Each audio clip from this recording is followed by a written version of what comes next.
Welcome back to Outside Views, and today we're witnessing a phenomenon that can only be described as a political mass migration.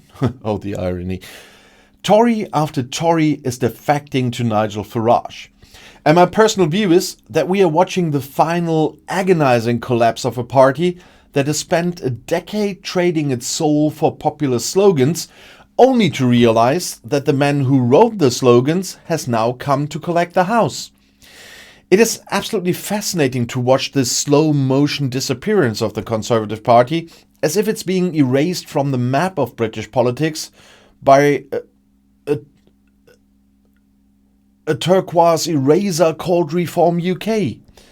But before we celebrate the demise of one of the world's oldest political machines, I say this: be careful which turncoats you wish for. We are currently still in December 2025, and the trickle of defections has turned into a roaring flood.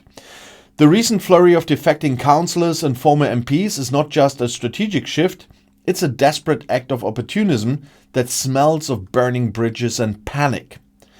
Let's look at the names of those who made the journey to reform, because the list is getting longer by the hour. Just a few days ago, Simon Hart, a former chief whip, gave us a brutal insight into the minds of these people, the defector community as he calls them.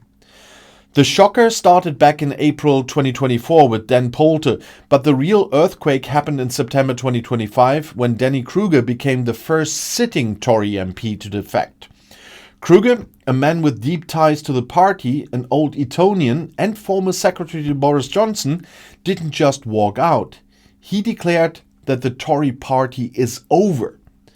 Think about that. A man from the very heart of the Conservative establishment, the son of TV chef Prue Leith, standing next to Nigel Farage and calling his own party a toxic brand. And my view is that Kruger is the canary in the coal mine. When the deep thinkers and the ideological purists start jumping ship, you know the vessel is already halfway underwater. And the list doesn't stop with Kruger. We've seen Jonathan Gullis, Leah Nicky and Chris Green all join online on their own accord, according to Reform sources. And then there's the House of Lords, where the little-known Malcolm Offord has defected, and the former MP Ben Bradley, who famously had to pay a hefty charity donation after defaming Jeremy Corbyn. We see the same old names treading the same path: Andrea Jenkins, Jake Berry, Nadine Dorries, Sarah Atherton and Maria Caulfield.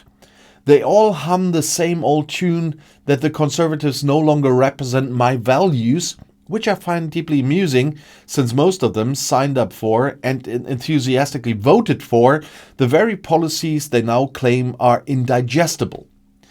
It's like someone eating a 5-course meal and then complaining that they were never a fan of food.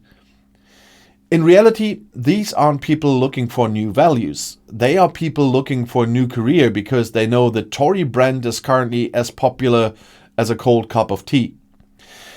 The sheer hypocrisy of it all is what really gets to me.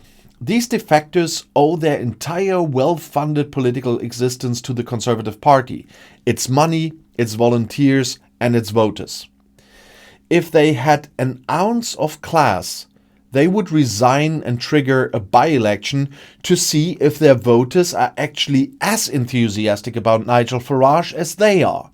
But no, they prefer to keep their seats and their salaries while stabbing their former colleagues in the back.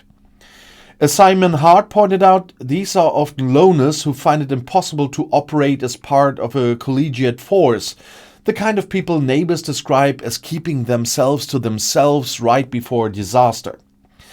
And now Nigel Farage is welcoming them with open arms, but I suspect he is just storing up trouble for himself. Usually, defectors want something: a key seat, a mayoral nomination, or perhaps a peerage. And when Farage eventually says no to their petulant demands, they will react in exactly the same vindicative way they did when the Tories turned them down. Kami Badenoch, the current Tory leader, is trying to put a brave face on it, saying she won't be blown off course by these incidents. She claims she is shedding baggage, But the problem is that the baggage she's shedding is currently leading her in the polls. In May 2025, Reform won an astonishing 677 local council seats, taking control of authorities in Derbyshire, Cairn, Lancashire and Lincolnshire. They even took Doncaster from Labour.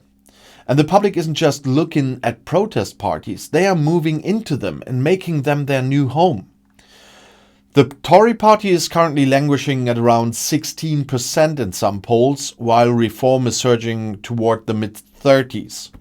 And Badenoch is trying to redefine what modern conservatism looks like, styling herself as the underdog, but the reality is that the public can barely name a single thing she has done since becoming leader. And I find it deeply ironic that the very people who pushed for the most extreme version of Brexit are now the ones destroying the party that gave it to them. They spent years telling the British public that the people were being ignored by the establishment, and now they've become victims of the very populism they unleashed.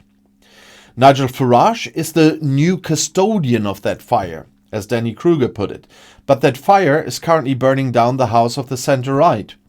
The Conservative Party is caught in a pincer movement. They are losing the moderate, sensible voters to the Lib Dems and Labour, and they are losing the angry, ideological voters to Reform.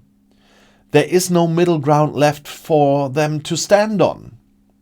And let's be honest about Nigel Farage's Reform UK. It's not a traditional political party. It's a limited company owned by Farage. And when these Tories defect, they aren't joining a democratic institution, they are joining a fan club.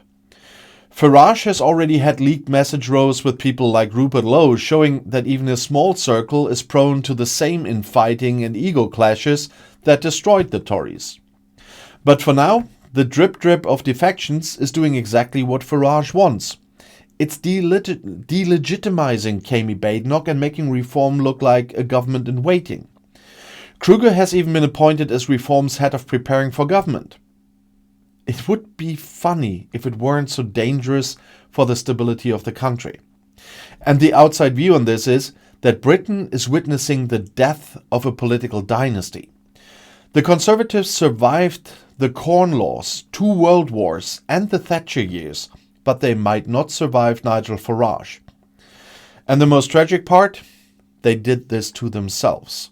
They opened the door to this brand of politics during the Brexit years, thinking they could control it, and now they are being eaten alive by it. Whether it's sitting MPs like Danny Kruger or the 20 councillors who jumped ship in one day in October, the message is clear. The Tory party is being hollowed out from the inside. They are no longer a broad church. They are a crumbling ruin, and the Reds are leaving for a shiny new turquoise ship that promises renewal but delivers only more division. So watch closely, because 2026 is going to be the year we find out if there's anything left of the Conservative Party at all, or if Nigel Farage has finally completed his hostile takeover of the British right. It's a spectacle for sure, but it's a spectacle with a very high price tag for the future of British democracy.